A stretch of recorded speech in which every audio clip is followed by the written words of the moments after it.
Yeah, Omari, so many offenses these days really, they spread it out and they kind of come at you with tempo and throw it a bunch.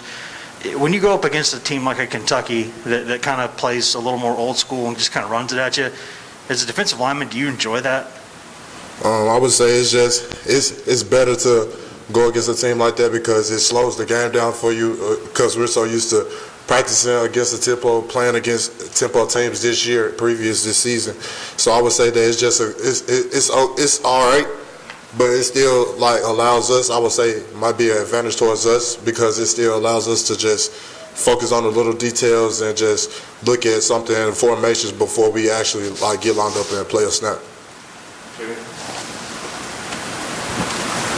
Omari, Tennessee's got 70 tackles for losses, and I wonder from your perspective, how important do you think tackles for losses are, and is that one of the first stats that you look at after a game? I think tackle for losses is a big part of this defense as a whole unit. We look at that and because if we're tackling players on their side of the line of scrimmage, it just shows that we're creating havoc and we're playing on their side of the ball, and that's what our coaches want us to do, and that's what this team wants to do as a unit, as a defensive unit.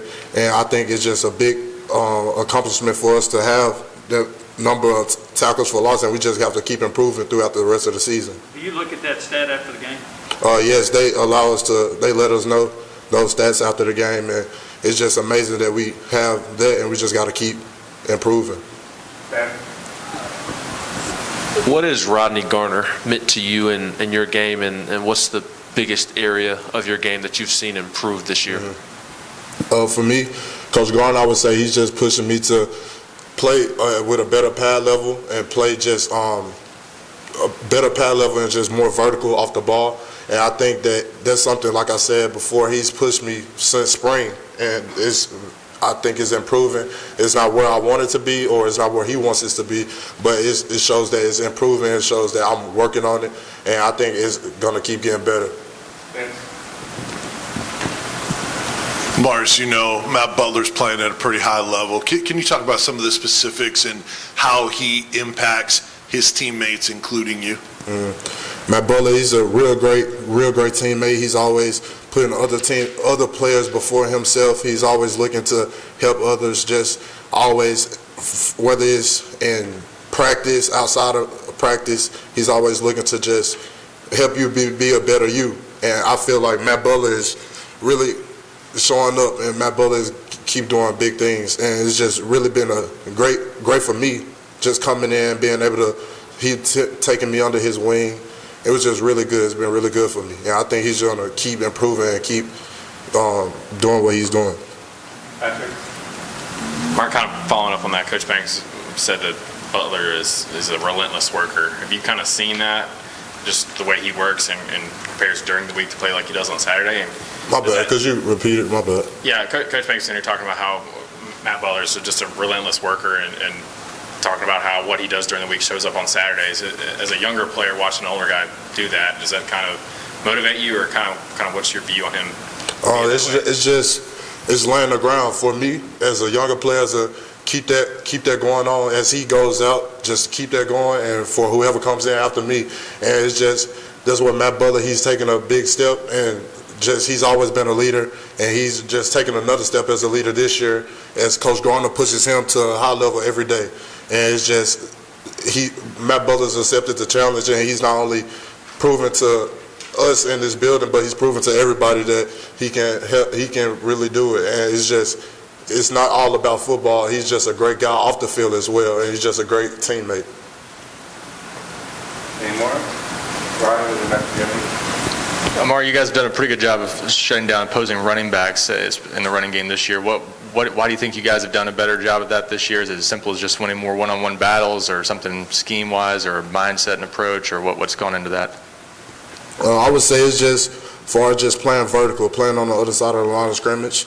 And I think that's very important because running backs don't like when linemen are in their face. So I think when we do that, it makes it hard for running backs to do what they do.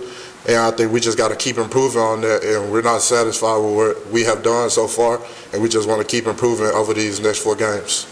Jimmy, and then Eric. Omari, you involved in that safety against Ole Miss, and I just wonder, your reaction to that play, what it meant to you, if that's kind of like the holy grail for a defensive lineman. It was a really exciting moment, especially against Ole Miss, which is a school close to home for me. So it was just a really exciting moment to have my family here and see that, and for it to be my first sack and for it to be a safety. It was just it's blessings, and I was just very happy. And my teammates were so happy for me. I was just excited.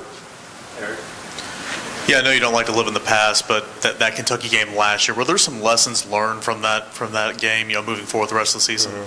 Yeah, I feel like we just, looking back, we just don't look back at it. We just continue to work and just realize we know what happened last year, but it's a new season, it's a new team, and we're just going to keep doing what we're doing and keep playing how we're playing.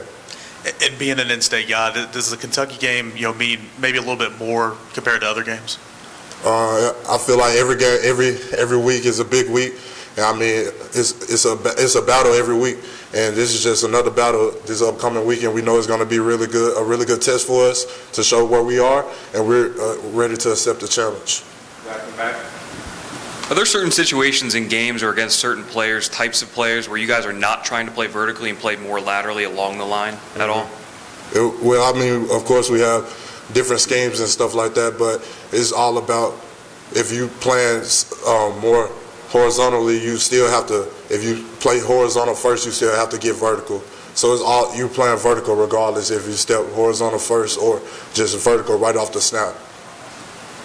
Time for one more, then one set. All right. Thanks, Omari. Appreciate it. Yep.